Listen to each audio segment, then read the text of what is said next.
नमस्कार, स्वागत है आपका। आप देख रहे हैं प्राइम टीवी और मैं हूं आपके साथ प्रिया, हमारे खास कार्यक्रम हेल्थ मंत्रा में।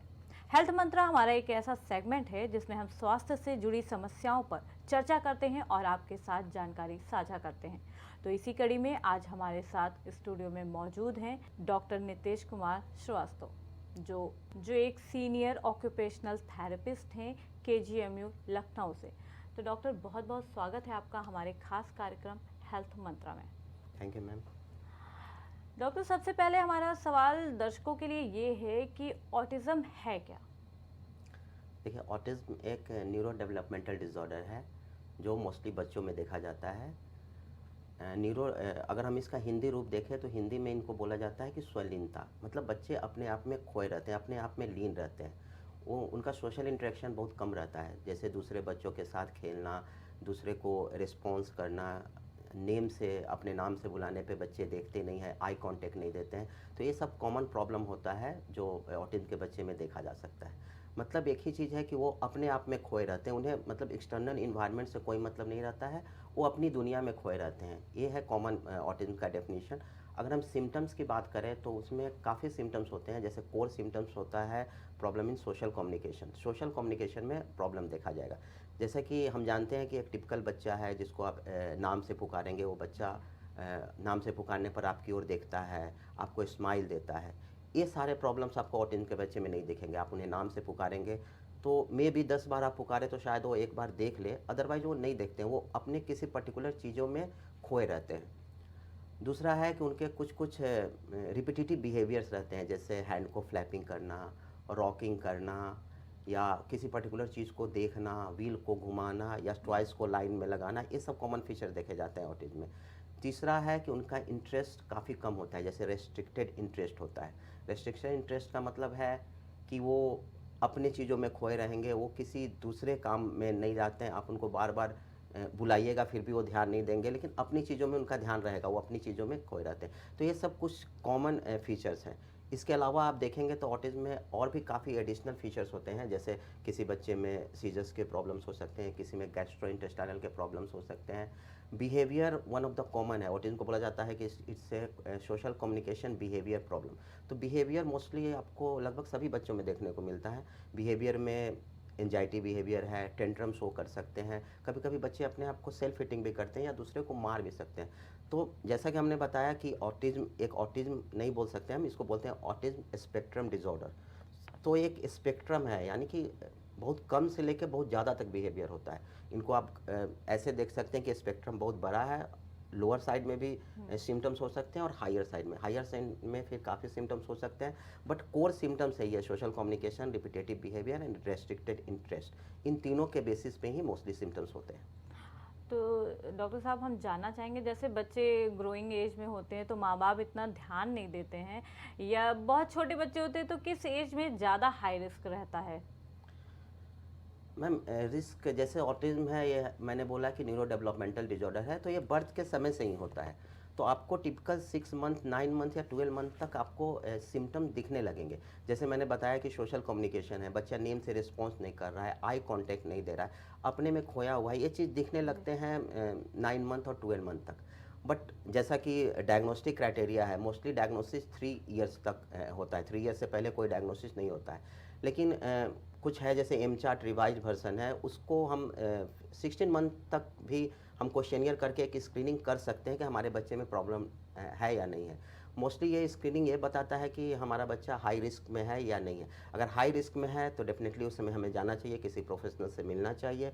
जैसे प्रोफेशनल्स में है, चाइल्ड साइकेट्रिस्ट हैं या पेडियाट्रिक न्यूरोलॉजिस्ट हैं, थेरेपिस्ट हैं, साइकोलॉजिस्ट हैं, उनसे मिलना चाहिए। वो फिर फर्दर फाइंड आउट करते हैं कि बच्चे में प्रॉब्लम है कि नहीं। दूसरी इंपॉर्टेंट चीज़ यहाँ बताना चाहते हैं हम कि ऐसा नहीं है कि ऑटिज्म में कुछ आप ब्लड टेस्ट, एक्सरे या एमआरआई करके फाइंड आउट कर लेंगे। ये टोटली बेस्ड होता है ऑन द बिहेवियर, बच्चे के बिहेवियर पे, ऑब्जर्वेशन बेसिस पे होता है। तो जैसा कि आपने रिस्क का बात किया, तो बच्चे में सिम्टम्स तो एट द बर्थ है, लेकिन 3 ईयर्स तक ये सिम्टम्स काफ़ी आ जाते हैं। तो अगर बात करें कि रिस्क कब है, तो अगर 3 ईयर्स से पहले हमें पता चल जाए कि हमें बच्चे में प्रॉब्लम्स हैं, तो हम उनके अर्ली इंटरवेंशन के लिए जा सकते हैं। अर्ली इंटरवेंशन मतलब बोला जाता है कि जितना जल्दी हम इंटरवेंशन करेंगे वो बच्चे नियर टू नॉर्मल हो सकते हैं। नियर टू नॉर्मल कहने से बेटर है कि हम ऐसा बोले कि वो मेन स्ट्रीम में जा सकते हैं, दूसरे बच्चों के साथ अपनी लाइफ को जी सकते हैं। तो ये बहुत इंपॉर्टेंट है कि हम अर्ली आइडेंटिफाई करें। जैसे आपको अगर लग रहा है कि 12 मंथ तक बेबी में आई कांटेक्ट नहीं है, नेम रिस्पॉन्स नहीं है, तो आप इसको फाइंड आउट कर सकते हैं। आप ऑनलाइन भी जैसे मैंने बताया एमचार्ट आर रिवाइज वर्जन है, उसको देख के उस पर जो क्वेश्चनियर है उसको टिक करके आप खुद फाइंड आउट कर सकते हैं कि बच्चे में कितना प्रॉब्लम है। फिर फर्दर आप किसी प्रोफेशनल से मिल सकते हैं। सर जैसे अभी एक ट्रेंडिंग में वर्ड है वर्चुअल ऑटिज्म, तो ऐसा सुनने में है कि क्लासिकल ऑटिज्म और वर्चुअल ऑटिज्म में डिफरेंस क्या है? Mostly ma'am virtual autism digital autism भी बोलते हैं। मोस्टली इसका रीज़न है कि हम जैसे बच्चे बहुत ज़्यादा स्क्रीन से एक्सपोजर उनको मिल रहा है, जैसे लैपटॉप हुआ, मोबाइल हुआ, उसमें वो कंटिन्यू उसमें बैठे रहते हैं या काफ़ी टाइम उसके साथ व्यतीत कर रहे हैं, तो ऐसे में उनको ऑटिज्म टाइप के सिम्टम देखा जाता है। इसको हम वर्चुअल ऑटिज्म बोलते हैं। बट मेडिकल लिटरेचर में ऐसा कुछ वर्ड नहीं है, हम प्रोफेशनली हम लोग बोल देते हैं कि वर्चुअल है। ठीक है, ऐसा नहीं है कि डायग्नोसिस डिफरेंस है, डायग्नोसिस सेम ही है। हम सेम जो क्राइटेरिया है, जैसे मैंने एम चार्ट बोला, कार्ड्स है, ईसा स्केल है, इससे ही फाइंड आउट करते हैं कि ऑटिज्म का सिम्टम है कि नहीं। बट वर्चुअल में ये बोला जाता है कि टेम्प्रोरी है, परमानेंट नहीं है, और जैसे हम स्क्रीन हटाते हैं तो उनमें चेंजेस देखने को मिलता है। ठीक है, अब ये चेंजेस कितना आएगा, पूरा ठीक हो सकता है कि नहीं हो सकता, ये बताना मुश्किल है। लेकिन हाँ, स्क्रीन हटाने के बाद बच्चे में काफ़ी पॉजिटिव चेंजेस देखने को मिलता है। तो वर्चुअल ऑटिज्म आप बोल सकते हैं कि स्क्रीन के एक्सपोजर्स के कारण ही ज़्यादा होता है, और स्क्रीन को अगर हटाते हैं तो उसमें चेंजेस देखने को मिलता है। तो वो ऑटिज्म में क्लियर नहीं मैम होता फीचर है। तो ऑटिज्म के हैं, तो ऑटिज्म में ही डायग्नोसिस ऑटिज्म में होगा, लेकिन वर्चुअल करके तो ऐसा उसे क्योर करने का कुछ जल्दी हो जाता है, जैसे जल्दी क्योर हाँ किया जा डेफिनेटली सकता मैम, है? अगर अगर हमें क्लासिकल है तो उसके लिए वो जेनेटिक हो सकता है या ऐसा कुछ है? देखिए क्लासिकल में काफ़ी होते हैं, काफ़ी कॉजेज हैं, जैसे जेनेटिक होता है, इन्वायरमेंटल फैक्टर, ये सब काफ़ी हैं। बट इसमें ये है कि हाँ, हमारे स्क्रीन के एक्सपोजर से हुआ है, तो अगर हम स्क्रीन को हटाते हैं और थेरेपी करें, थेरेपी का मतलब होता है कि हम बच्चे के साथ इंटरेक्शन को ज़्यादा करें, rather than by using mobile और ये लैपटॉप और जो भी स्क्रीन है, उससे ज़्यादा हम उसके साथ इंटरेक्ट करें, तो उन बच्चों में चेंजेस दिखने को मिलता है। बट यहाँ हम फिर बोलना चाहते हैं कि ऑटिज्म के अगर फीचर्स हैं तो हम ये नहीं बोल सकते कि वेदर इज अ वर्चुअल और रियल ऑटिज्म। फीचर्स हैं, हो सकता है माइल्ड फीचर हैं, बच्चे मेन स्ट्रीम में आ सकते हैं थेरेपी के बाद, या हो सकता है कि वो नहीं भी आ सकते। तो ये कहना बहुत मुश्किल है कि वर्चुअल ऑटिज्म है तो वो थेरेपी से पूरे ठीक हो जाएंगे। तो ये जो रेड फ्लैग साइंस होते हैं ये क्या होते हैं? रेड फ्लैग साइन मोस्टली ये है कि जैसे पर्टिकुलर कुछ एज तक अगर बच्चा रिस्पॉन्स नहीं कर रहा है, सपोज कीजिए कि मैंने अभी बताया कि जैसे सोशल कम्युनिकेशन में बच्चे को प्रॉब्लम है। सोशल कम्युनिकेशन का मतलब हुआ कि जैसे एक छोटा सा बेबी है, आप उसको देख के स्माइल किए तो वो भी पलट के स्माइल करता है। ठीक है, तो ये सब रेड फ्लैग है। जैसे 9 मंथ 12 मंथ तक बच्चा आपको स्माइल नहीं दे रहा है, ठीक है, कुछ चीज़ें बोल नहीं पा रहा है, पॉइंटिंग नहीं कर रहा है। जैसे कम्युनिकेशन एक बहुत बड़ी प्रॉब्लम है ऑटिज्म में। जैसा कि मैंने बताया, कम्युनिकेशन आइदर वर्बल भी हो सकता है, नॉन वर्बल भी हो सकता है। जैसे मोस्टली हम लोग दो तरह से कम्युनिकेशन करते हैं, वर्बल यानी कि बोल के, नॉन वर्बल मतलब हुआ गेस्चर से, पॉइंटिंग थे। तो ऑटिज्म में दोनों चीज़ मिसिंग होता है। तो जब आप देख रहे हैं कि 12 मंथ के बेबी पॉइंट नहीं कर रहा है, आपके तरफ देख नहीं रहा है, नेम का रिस्पॉन्स नहीं कर रहा है, तो ये सब एक साइंस है जो बता रहे हैं कि हाँ, देयर आर सम प्रॉब्लम्स, हमें कुछ ना कुछ बच्चे में प्रॉब्लम है, हमें इसको देखना चाहिए।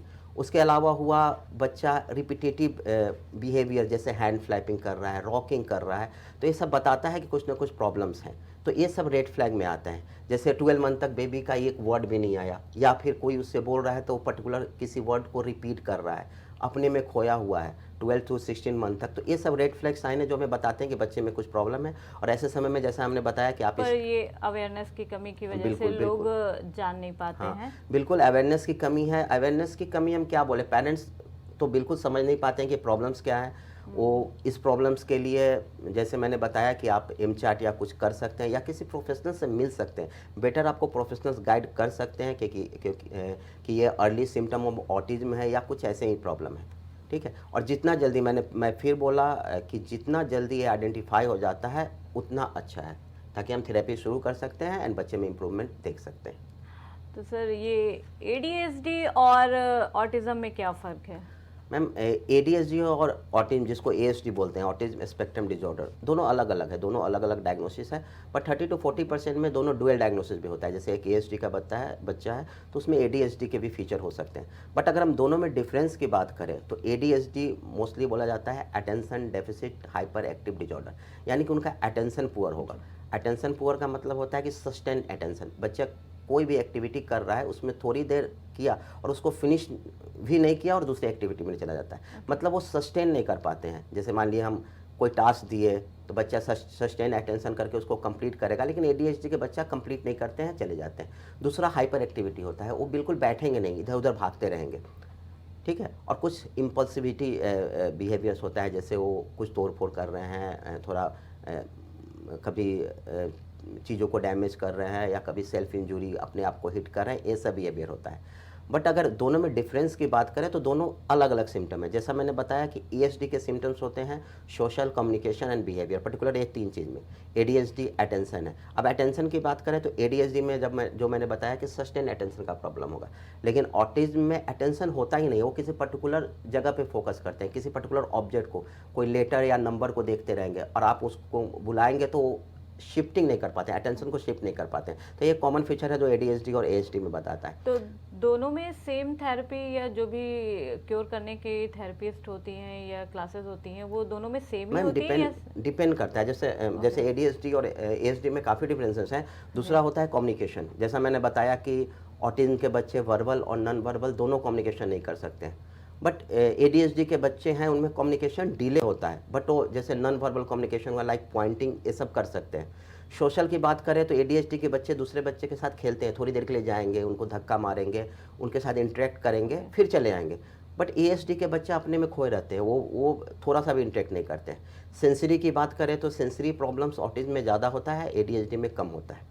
अब अगर जैसा आपने बताया उपचार के बारे में कि दोनों में क्या है, तो मैम दोनों में जैसे जो प्रॉब्लम्स हैं हम उसको देखते हैं और उसके बेसिस पे ट्रीटमेंट करते हैं। जैसे मैंने बोला कि सिर्फ अगर अटेंशन की प्रॉब्लम है, तो अगर एडीएचडी है तो उसमें अटेंशन की प्रॉब्लम क्यों है, हो सकता है इस सेंसरी इंटीग्रेशन के कारण है, तो हम उन पर सेंसरी थेरेपी काम करेंगे। अगर स्पीच डिले है तो हम स्पीच थेरेपी के लिए काम करते हैं ताकि उनके स्पीच पे करें। बट एएचडी में क्या है कि बच्चे का प्राइमरी फोकस अटेंशन ही नहीं होता है, तो पहले हम अटेंशन, इमिटेशन, ये सब पे काम करते हैं। थेरेपी सेम ही होगा, नाम से कहा जाए तो ऑक्यूपेशनल थेरेपी है, स्पीच थेरेपी है, बिहेवियर थेरेपी है, ये सब सेम ही होता है, बट थोड़ी सी चीज़ें बदल जाती है। ऑटिज्म में हमारा स्ट्रक्चर एक्टिविटी थोड़ा अलग होगा और इसमें एडीएचडी में अलग होगा। फिर क्या कितने चांसेस होते हैं या इनकी मेडिसिन भी कुछ है, मेडिसिन से क्योर किया जा सकता है? देखिए मैम, अगर मेडिसिन की बात करें तो जैसा कि अभी तक ऑटिज्म का कॉजेज़ पता नहीं चला, इसलिए कोई ऐसा मेडिसिन नहीं है जो इसके कोर सिम्टम पे वर्क करे।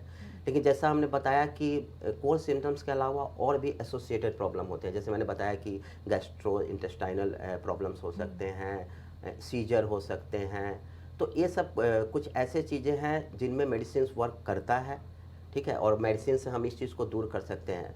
और भी हैं, ट्रेस एलिमेंट के कारण ऑटिस्टिक टाइप बिहेवियर आता है, कहीं कहीं मैंने पढ़ा था कि थायराइड के कारण भी ऑटिस्टिक टाइप बिहेवियर होता है, तो इन सब चीज़ों पे मेडिसिन वर्क कर सकता है। लेकिन जो हम बात करें ऑटिज्म के कोर सिम्टम्स का, कोर सिम्टम्स हम फिर से बता रहे हैं, जैसे सोशल कम्युनिकेशन हुआ, रिपीटिटिव जो बिहेवियर है या रेस्ट्रिक्टेड इंटरेस्ट है, इन सब के लिए कोई मेडिसिन नहीं है, कोई पर्टिकुलर ऐसा मेडिसिन नहीं है जो इन चीज़ों पे वर्क करे। हाँ, एसोसिएटेड सिम्टम्स के लिए we can go for medicine. जैसे होम्योपैथी में होता है, आजकल लोग होम्योपैथी में क्लेम कर रहे हैं कि नहीं मेडिसिन से भी क्योर किया जा सकता है, या बच्चों को होम्योपैथी दे रहे हैं लोग। देखिए मैम, होम्योपैथी के बारे में मुझे ज़्यादा आइडिया नहीं है, लेकिन जहाँ तक मैंने सुना है या पढ़ा है, मोस्टली ब्रेन फंक्शंस को बढ़ाने के लिए वो लोग मेडिसिन देते हैं। जैसे हमारे एलोपैथ में भी ओमेगा 3 और ये सब मेडिसिन देते हैं, ये पर्टिकुलरली ब्रेन फंक्शंस को बढ़ाने के लिए, ताकि बच्चे की लर्निंग इंप्रूव हो। जैसे अगर बच्चे की लर्निंग इंप्रूव होता है तो डेफिनेटली वो न्यू स्किल्स को सीखेंगे, और न्यू स्किल्स सीखेंगे तो आपको उनके बिहेवियर में कमी दिखेगा। बट पर्टिकुलरली ऑटिज्म को क्योर करने के लिए होम्योपैथिक में दवा है, मैंने ऐसा कहीं नहीं पढ़ा है। नहीं, लोग जैसे घरेलू उपचार में ऊटनी का दूध, मैंने कहीं पढ़ा था कि लोग ऊटनी का दूध देने से या ऐसा कुछ भी स्टडी आता है कि अगर कैमल्स मिल्क देते हैं तो बच्चे में फ़ायदा होता है। रीजन इसका ये है कि कैमल में जैसे मैंने बोला गैस्ट्रो इंटेस्टाइनल प्रॉब्लम्स होते हैं, तो एक ग्लूटीन होता है, ग्लूटीन सब्सटेंस जो मोस्टली मिल्क में पाया जाता है। अगर हम उसको हटाते हैं तो गट का इन्फ्लामेशन कम होता है और कुछ बिहेवियर में आपको दिखेगा कि बिहेवियर बच्चे के इम्प्रूव हो रही हैं। बस ये हो सकता है कि हाँ कैमल मिल्क से बिहेवियर थोड़ा इम्प्रूव कर जाएगा, बट हाँ कोर सिम्टम जैसे कि ऑटिज्म को क्योर कर देता है, ऐसे कोई कहीं ऐसा लिटरेचर नहीं मिला है मुझे। चलिए, आपने सर जैसे थायराइड की बात की, तो क्या अर्ली प्रेगनेंसी जैसे होती है तो क्या उसमें हम इन चीज़ों को क्योर करने के लिए कोई टेस्ट या ऐसा होता है जो हमें पता डेफिनेटली मैम, चलता है? अर्ली प्रेगनेंसी में ये सब तो डॉक्टर टेस्ट कराते ही हैं, जैसे विटामिन डी हुआ, थायराइड हुआ, ये सब चीज़ें टेस्ट कराते हैं, और उस समय ज़्यादा लिखता है, ज़्यादा अगर निकलता है तो डॉक्टर्स उस पर वर्कआउट करते हैं। ओके। क्योंकि मैंने कुछ बच्चों को देखा है कि उनके थायराइड बढ़े हुए हैं और ऑटिज्म सिम्टम्स आया है, जब उनको थायराइड की मेडिसिन दी गई तो उनमें काफ़ी चेंजेस देखने को मिला। मैं ये नहीं बोल रहा हूँ कि ऑटिज्म कम्प्लीटली ठीक हो गया, बट मेडिसिन के बाद उनमें चेंजेस काफ़ी देखने को मिला। तो हम यहाँ बोल सकते हैं कि हाँ कुछ चीज़ें, जैसे ऑटिज्म के कॉजेज़ की बात करें तो कोई एक ऐसा कॉज नहीं है जो बता सकते हैं कि हाँ पर्टिकुलर इस कारण ऑटिज्म होता है। तो जैसे मैंने अभी बताया कि ट्रेस एलिमेंट है, ग्लूटीन है, या आपके इन्वायरमेंटल फैक्टर्स हैं, तो अगर ये सब को एलिमिनेट करते हैं तो बच्चे के बिहेवियर में चेंजेस आता है। तो थायराइड भी वही है मैम, अगर थायराइड का मेडिसिन देते हैं और थायराइड नॉर्मल आता है तो कुछ ना कुछ सिम्टम्स बच्चे के इंप्रूव होते हैं। सर, बच्चों का डाइट कितना इस पे बेस रहता है कि डाइट की वजह से भी कुछ इम्प्रूवमेंट हो सकते हैं, या केवल जो है दिक्कत है वो होगी? नहीं, डेफिनेटली डाइट का बहुत बड़ा रोल है मैम। डाइट का से रोल का मतलब हुआ कि हमें क्योंकि बहुत बच्चों में देखा गया है कि न्यूट्रिशनल डिफिशिएंसी होती है, तो हमें उनको एक बैलेंस डाइट देना चाहिए। बैलेंस डाइट का मतलब हुआ कि उनको कैल्शियम, प्रोटीन, कार्बोहाइड्रेट ये सब बैलेंस वे में मिले। अब अगर ऑटिज्म की बात करते हैं तो कुछ स्टडी बता रहे हैं, जैसे एक GFCF डाइट होता है, gluten free casein free diet. जैसे कैसीन में एक मिल्क प्रोटीन है जो मिल्क में पाया जाता है, ग्लूटीन है जो हमारे वीट गेहूँ में पाया जाता है। तो अगर इनको एलिमिनेट करते हैं तो कुछ स्टडी के अनुसार कुछ बच्चों में के बिहेवियर में चेंजेज आए हैं, बिहेवियर हुआ और सोशल इंटरेक्शन में चेंजेज आए हैं। तो GFCF डाइट किया जा सकता है, बट हम ये नहीं बोल रहे हैं कि सारे बच्चों को इससे बेनिफिट होगा, क्योंकि लिटरेचर में भी लिखा है कि कुछ बच्चों में हुआ है। दूसरा सबसे इंपॉर्टेंट डाइट है जो हम लोग बोलते हैं वो है शुगर फ्री। शुगर फ्री का मतलब हुआ कि आप वाइट शुगर बिल्कुल नहीं दीजिए, क्योंकि वाइट शुगर डायरेक्टली लिंक है कि बच्चे में बिहेवियर प्रॉब्लम्स आ सकते हैं, हाइपर एक्टिविटी आ सकता है। तो हम लोग पेरेंट्स को बोलते हैं कि वाइट शुगर तो बिल्कुल ना दिया करें। एंड प्रोसेस फूड हमें अवॉइड करना चाहिए। और इनफैक्ट ऑटिज्म नहीं, हर बीमारी के लिए मेरा कहना है कि ये 3 चीज़ तो अवॉइड करना ही चाहिए। प्रोसेस फूड हुआ, आर्टिफिशियल शुगर्स हुआ, एंड वाइट शुगर, ये सब बिल्कुल नहीं देना चाहिए, और इन सब का रोल है ऑटिज्म में। और डाइट की अगर बात करें तो इसके अलावा जैसे ओमेगा 3 सप्लीमेंट दे सकते हैं, विटामिन डी, कैल्शियम, ये सब का रोल है मैम। न्यूट्रिशनल सप्लीमेंट हम दे सकते हैं, क्योंकि इससे बच्चे में चेंजेज आते हैं। मोस्टली ऑटिज्म के बच्चों में देखा गया है कि न्यूट्रिशनल डेफिशिएंसी होती है। तो जो भी पेडिट्रिशियन या साइकेट्रिस्ट हैं वो इन सब पे काम करते हैं, इन सब से सप्लीमेंट देते हैं। सर, क्या ऑटिज्म मतलब ठीक होने के चांसेस कितने रहते हैं? ये बैक टू नॉर्मल बच्चा हो जाए, अपनी लाइफ जैसे नॉर्मल पीपल सर्वाइव करते हैं वो भी बच्चा भी सर्वाइव करे आगे जाकर, तो इसके चांसेस कितने रहते हैं? मैम मतलब रियली डिफ़िकल्ट क्वेश्चंस हैं, क्योंकि कहीं ऐसे लिटरेचर में लिखा नहीं है कि को बच्चे ठीक हो जाएंगे या कुछ हो जाएंगे। लेकिन हाँ इम्पॉर्टेंट चीज़ ये है कि जितना अर्ली पता चल जाता है, अर्ली इंटरवेंशन हो, सपोज कीजिए मैंने बताया कि 2 साल 2.5 साल में अगर हमें पता चल गया और उसका पर्टिकुलर थेरेपी देते हैं। एक स्टडी में मैंने पढ़ा है कि थेरेपी का मतलब ये नहीं हुआ कि आप उसको लेके यहाँ से यहाँ घूम रहे हैं। At least 7 to 8 hours 1-to-1 interaction therapy देते हैं, या आइदर ए पेरेंट मेडिएटेड हो या थेरेपिस्ट के थ्रू हो, तो बच्चे में चेंजेस देखने को मिलता है, बच्चे इम्प्रूव करते हैं। अब ठीक हो सकते हैं कि नहीं ये कहना मुश्किल है, क्योंकि मोस्टली ये लिखा जाता है कि बच्चे इंप्रूव करते हैं और मेन स्ट्रीम में जा सकते हैं। ठीक है, तो सबसे इंपॉर्टेंट है therapy, early identification and early intervention is very much important. अगर अर्ली इंटरवेंशन हो तो हम सोच सकते हैं कि बच्चा इंप्रूव कर सकता है और बच्चे मेन स्ट्रीम में जा सकते हैं। लोग आइडेंटिफाई नहीं करते कि अरे उसका पापा भी देर में बोला था, अरे उसकी मम्मा हाँ, भी ये देर सब में खा हमारे के गई। हमारे यहाँ ये सब ऐसा, प्रॉब्लम्स हैं कि हाँ। पेरेंट्स बोलते हैं कि नहीं हमारे इनके पापा भी लेट से बोले हैं तो ये भी बोलेगा। बट यहाँ हम पेरेंट्स को ये बोलना चाहते हैं कि लेट से बोलना एक प्रॉब्लम नहीं है। प्रॉब्लम मैंने जैसे डिस्कस किया रेड फ्लैग के बारे में, ऑटिज्म के सिम्टम्स के बारे में, ये भी देखें। हम सिर्फ बोलने से बच्चे को ये नहीं कह सकते हैं कि ये ऑटिज्म है कि नहीं है।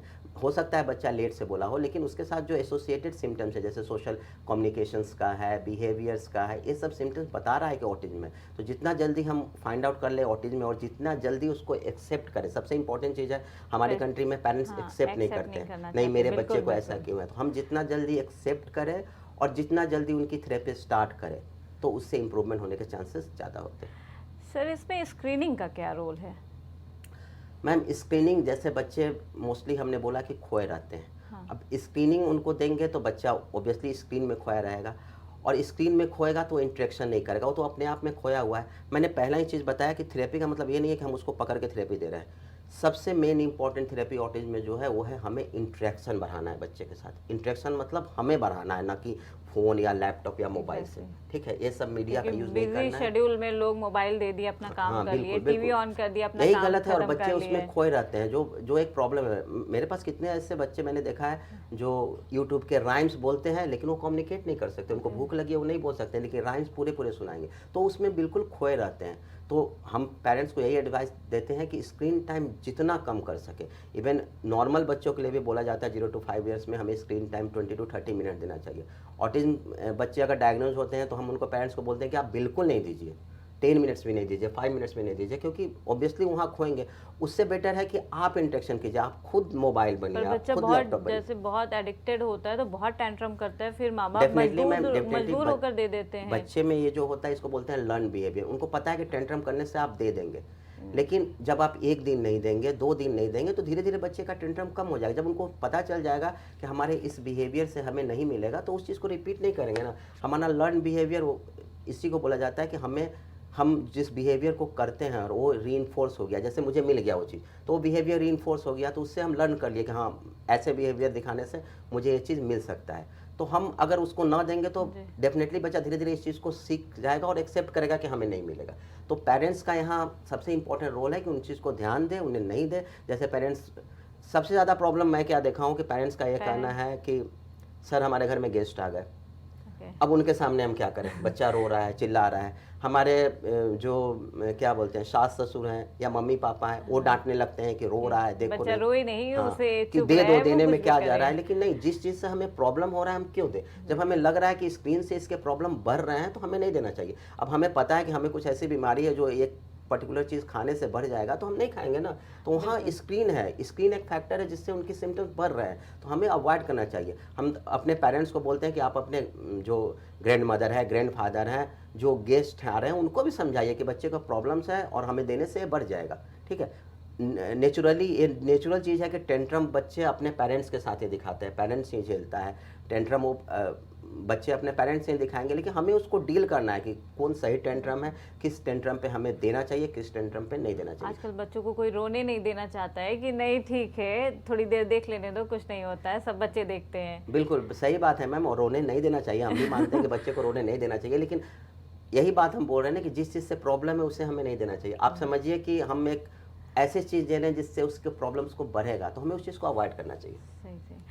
सर जैसे आप मतलब इतने बच्चों को ट्रीट करते होंगे, लेकिन क्या ये आफ्टर कोविड का कुछ इम्पैक्ट है या फिर ये रेशियो नॉर्मल है?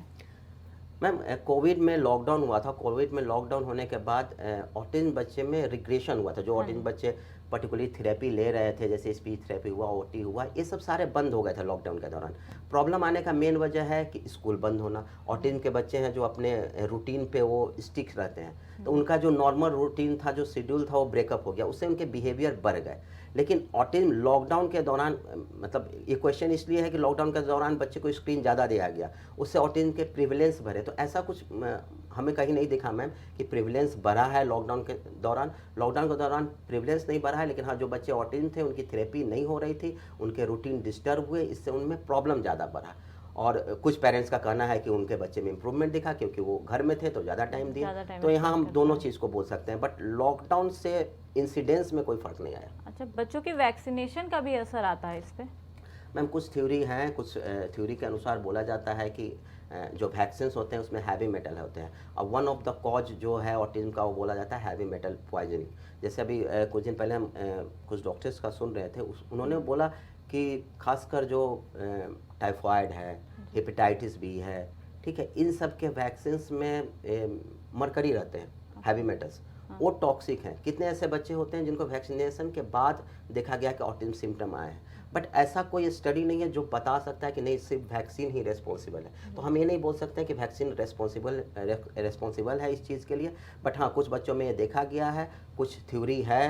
आप अगर गूगल करेंगे तो आपको लगेगा कुछ थ्योरी ऐसे हैं जो बताते हैं कि vaccinated is one of the cause, और मैंने बताया कि हैवी मेटल एक इम्पॉर्टेंट कॉज है। तो हो सकता है कि वैक्सीनेशन से होता है, बट इसका कोई एविडेंस नहीं है, 100% प्रूव नहीं है कि हाँ वैक्सीन से ही ऑटिज़्म होता है। जैसे सर रेशियो की बात करें तो क्या ऐसा रेशियो है कि गर्ल्स और बॉय का, कि हाँ, बिल्कुल, बॉयज़ ने बिल्कुल मैम। ज़्यादा, जो मदर से जो पेरेंट्स हमें मिले या हमने जिनसे बात की, तो मोस्टली लोगों को, मोस्टली बॉयज़ के पेरेंट्स ही थे। मैम मोस्टली जो इसका इंसिडेंस है बोला जाता है कि 1:4 है, मतलब 4 बॉयज़ में एक फीमेल ओके। को ऑटिज्म होता है, ठीक है। बट जब हम इसको देख रहे थे तो फीमेल में मोस्टली डायग्नोसिस कम होता है। नंबर एक है कि डायग्नोसिस कम होता है। फिर मैंने कुछ और स्टडी देखे, उसमें लिखा है कहीं कहीं पे 1:4 है, कहीं लिख रहे हैं 1:3 है, कहीं लिख रहे हैं 1:2 भी है, ठीक है। बट फीमेल में सिम्टम्स यूजुअली कम दिखते हैं रेदर देन बॉय, ठीक है। बट जितने भी आप सीडीसी के रिपोर्ट हैं उनको देखिएगा तो बताया गया है कि 4 मेल बच्चे में एक फीमेल को ऑटिज्म होता है। फीमेल में इंसिडेंस कम है एज कम्पेयर टू मेल। और फीमेल में एक्चुअली क्या होता है कि जैसे जितने भी हाइपर एक्टिविटी, जितने भी बिहेवियर हैं, वो मेल में ज़्यादा दिखता है, फीमेल में कम दिखता है। तो ये भी एक रीज़न हो सकता है कि फीमेल डायग्नोज नहीं होती है, ठीक है। लेकिन मोस्टली जो जैसा कि हमने बताया कि जो रिपोर्ट है वो तो यही है कि male is more affected than female. Okay sir, आप हमारे दर्शकों को कुछ टिप्स देना चाहें जिससे वो भी अपने बच्चों को क्योर कर सकें, चीज़ें जान सके, समझ सके, अगर उन्हें सिम्टम्स पता करना है तो वो भी उन्हें जानकारी हो उस बारे में। बिल्कुल, बिल्कुल मैम। जैसा मैंने अभी आपसे बात किया रेड फ्लैग के बारे में, तो हम पेरेंट्स को यही करना चाहते हैं कि सबसे पहले इस चीज़ को पहचाने कि आपके बच्चे में प्रॉब्लम्स हैं। जैसे आपको 12 मंथ या 16 मंथ तक चीज़ें क्लियर हो जाती हैं कि हाँ, ये बच्चे हाँ बोल जी। नहीं रहे हैं, आई कांटेक्ट नहीं दे रहे हैं, चीज़ों से उस ढंग से नहीं खेल रहे हैं जैसे खेलना चाहिए, जैसे टॉय से बच्चे खेलते हैं, उस ढंग से नहीं खेल रहे हैं। तो उस दौरान आप उसका स्क्रीनिंग कीजिए। मैंने तो ये भी बताया कि आप ऑनलाइन एमचैट देख सकते हैं, एमचैट डिवाइस का करके उससे फाइंड आउट कर सकते हैं कि बच्चा रिस्क में है कि नहीं। फिर जितना जल्दी हो सके आप किसी प्रोफेशनल से मिलिए और एज सुन एज पॉसिबल आप उसके थेरेपी स्टार्ट करें। थेरेपी स्टार्ट करने से होता है कि जितना अर्ली इंटरवेंशन हम देंगे उतना इम्प्रूवमेंट का चांस ज़्यादा होता है। तो आप जितना जल्दी हो सके उस चीज़ को ध्यान दें और इंटरवेंशन स्टार्ट करें। दूसरा इंपॉर्टेंट चीज़ हम यहाँ बोलना चाहते हैं कि कुछ पेरेंट्स ऐसे सोचते हैं कि नहीं, मेरे बच्चे को प्रॉब्लम है इसलिए वो ऐसा कर रहा है। ऐसा नहीं। पहला चीज़ है कि बच्चे बच्चे हैं, पहले उनको यस। इस नज़र से देखिए कि वो बच्चा है।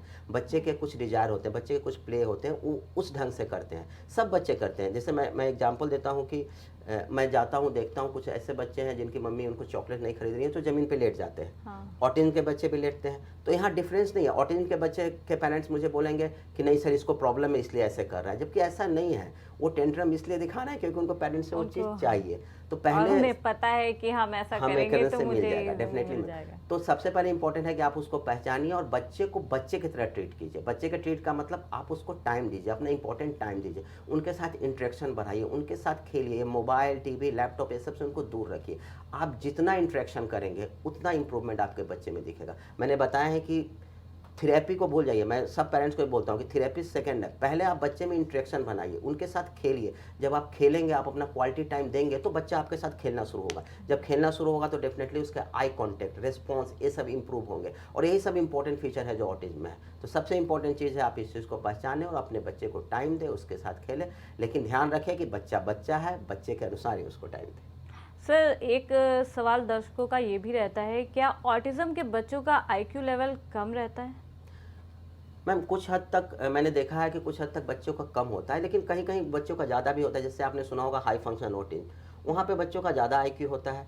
कुछ बच्चों के एवरेज होते हैं और कुछ जो सीवियर लेवल के बच्चे हैं, जो सीवियर ऑटिज्म में आते हैं, उनके कम भी होते हैं। तो ये सिर्फ आईक्यू के बेसिस पे हम ये नहीं बोल सकते कि ऑटिज्म के बच्चे में आईक्यू लेवल कम होता है। ठीक है, 30 to 40% में आईक्यू लेवल एवरेज होता है, उस अदर 30-40% में आईक्यू लेवल कम होता है, उनके इंटेलेक्चुअल डिसेबिलिटी होती है। 16 to 20% में आईक्यू लेवल हाई भी होता है, जिसको हाई फंक्शन ऑटिज्म बोल सकते हैं। तो डॉक्टर, ऐसा सुनने में आया है कि क्या ऑटिज्म के बच्चों को सुनने में भी दिक्कत होती है?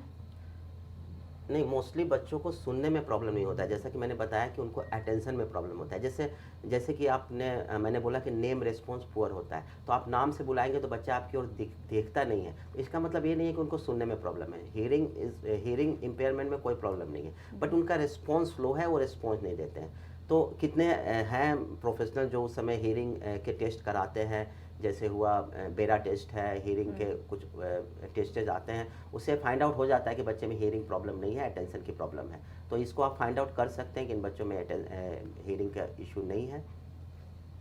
और क्या इसमें किस टाइप की थेरेपीज बच्चों को दी जाती है? थेरेपी मैम, अगर आप सिर्फ गूगल करेंगे तो आपको नंबर ऑफ थेरेपी दिखेगा कि इतनी तरह की थेरेपीज होती हैं। बट जो एविडेंस बेस्ड थेरेपी है, मैं उसकी अगर बात करूँ तो यह sensory integration therapy mostly important है, क्योंकि सेंसरी इंटीग्रेशन थेरेपी मतलब अगर आप देखें DSM-5 क्राइटेरिया देखें तो उसमें बोला जाता है कि लगभग एक डायग्नोस्टिक क्राइटेरिया है कि हर बच्चे में सेंसरी इंटीग्रेशन प्रॉब्लम्स होता है, या तो हाइपर और वो हाइपो होगा। तो सेंसरी इंटीग्रेशन थेरेपी बहुत क्रूशियल रोल प्ले करता है कि बच्चे का एंजाइटी लेवल मेंटेन रखे, बच्चे का अलर्ट लेवल मेंटेन रखे, जिससे कि उनमें लर्निंग कैपेसिटी बढ़े। सेकेंडरी है कि जैसे मैंने बोला कि स्पीच थेरेपी इंपॉर्टेंट है, क्योंकि communication one of the feature है जो इसमें बच्चे को प्रॉब्लम होता है, तो आप स्पीच थेरेपी करा सकते हैं। Speech and communication is important therapy है, जहाँ हम ये नहीं बोल रहे हैं कि फोकस हो इस कि बच्चा बोलने लगे, लेकिन पर कम्युनिकेशन बच्चा इज नहीं इम्पॉर्टेंट। बोलता होगा तो वो ज़्यादा इरिटेट होता होगा, वो अपनी डेफिनेटली, बातें एक्सप्लेन डेफिनेटली नहीं कर पा रहा है। मैम 80 to 90% बच्चों में इसको बोलते हैं कम्युनिकेशन बिहेवियर इशू होता है। जैसे उसको पेट दर्द हो रहा है तो चिल्ला रहा है, रो रहा है, बट वो बता नहीं सकता कि उनको पेट में दर्द है। पेरेंट्स को भी दिक्कत हो रही है हाँ, कि तो इसको क्या दिक्कत कम्युनिकेशन हुई है। बिहेवियर ज़्यादा होता है, इसलिए हम बोल रहे हैं कि स्पीच थेरेपी यहाँ बहुत इंपॉर्टेंट रोल प्ले करता है, क्योंकि कम्युनिकेशन इस्टेब्लिश करना है। हो सके बच्चे के वर्ड नहीं आ रहे हैं, लेकिन अगर वो नॉन वर्बल कम्युनिकेशन भी करे तो काफ़ी बिहेवियर शांत हो जाएगा, काफ़ी बिहेवियर कंट्रोल किया जा सकता है। फिर स्पीच थेरेपी के अलावा बिहेवियर थेरेपी है एंड स्पेशल एजुकेशन है, ये सब सारे थेरेपी हैं जो किया जा सकता है। हाँ, वन इम्पॉर्टेंट होता है सोशल इंटीग्रेशन थेरेपी, क्योंकि बच्चे सोशली इंटीग्रेट नहीं करते हैं, तो हमें उन्हें ग्रुप में रखते हैं, सोशल इंटीग्रेशन थेरेपी कराते हैं ताकि वो दूसरे बच्चों के साथ इंटरेक्ट करे और खेले। तो ये सब कुछ इंपॉर्टेंट थेरेपी है जो होती हैं। तो क्या सर ऑटिज्म के जैसे बच्चे हैं, नॉर्मल नहीं है या कुछ दिक्कत है उनमें, तो वो नॉर्मल स्कूलिंग तो कर सकते हैं? मैम डिपेंड करता है, जैसे काफ़ी बच्चे ऐसे आते हैं जो नॉर्मल स्कूल में अभी जा रहे हैं। हाँ, कुछ बच्चे ऐसे हैं जिनको शैडो टीचर की रिक्वायरमेंट होती है, लेकिन अगर बच्चे में कम फीचर्स हैं, ठीक है, और काफ़ी हद तक ठीक हैं, वो स्कूल में बैठ सकते हैं, नॉर्मल बच्चों के साथ एक्टिविटी कर सकते हैं, तो नॉर्मल स्कूल में जा सकते हैं। बट कितने ऐसे बच्चों को मैंने बोला कि थोड़ी सी प्रॉब्लम्स होती है तो शैडो टीचर अलाउ करते हैं, शैडो टीचर के साथ वो आराम से अपनी डेली एक्टिविटी कर लेते क्योंकि हैं। बुली होने की वजह से पेरेंट्स भी नहीं चाहते हैं कि जी, हमारे जी, हम जी। बच्चे को जी, भेजें जी। कि वो क्योंकि वो अपनी प्रॉब्लम्स चीज़ें में बता नहीं पाते बता हैं, तो नहीं इससे पाएंगे। प्रॉब्लम होता है कि स्कूल में उनके साथ क्या हो रहा है ये पेरेंट्स समझ नहीं पाते हैं। ठीक है, ठीक है डॉक्टर, बहुत बहुत धन्यवाद आपका हमारे शो में आने का। Thank you. बहुत सारी जानकारी आपने हमारे दर्शकों के लिए साझा की। तो आज हमारे साथ हमारे खास कार्यक्रम हेल्थ मंत्रा में मौजूद थे डॉक्टर नितेश कुमार श्रीवास्तव, जिन्होंने हमें अपने बच्चों को ऑटिज्म से बचाने के लिए काफ़ी जानकारी साझा की है। उम्मीद है ये जानकारी आपके काम आएंगी। तो स्वस्थ रहें और देखते रहें प्राइम टीवी।